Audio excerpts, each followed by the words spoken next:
Back in 2018, I was doing my master's and I had just been through a rough breakup, which was my first one. I was in no mood to just date someone for the heck of it. Then I met this girl, let's just call her P. At first, P and I barely talked in class, but after a few months, she started hanging out with some of my friends, and that's when we actually started chatting. From what we talked about, she seemed really smart and sensible. And slowly, I just started to really like her and I felt like we were a pretty good match. She was 2 years older than me and came from a totally different background and culture. So, I was clear from the start that I was never ever going to date her, since I knew my family would never be okay with me marrying someone from a different culture and caste. But life had other plans. We started dating in May 2019, and seriously, those first few months were the best time of my life. I was completely, totally, deeply in love with her.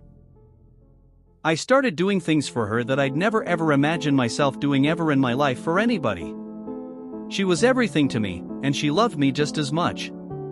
She'd cook my favorite food, always had my back no matter what. It all was amazing. But things started changing after about a year when I began focusing more on my career. She'd feel left out, even though she was the one telling me to study. The weird thing was, when I did want to chill with her in my free time, she'd feel guilty about wasting her productive time and actually throw tantrums about it. We'd get into fights over these things, and honestly, it messed up my studies for a bit since it all affected me a lot mentally.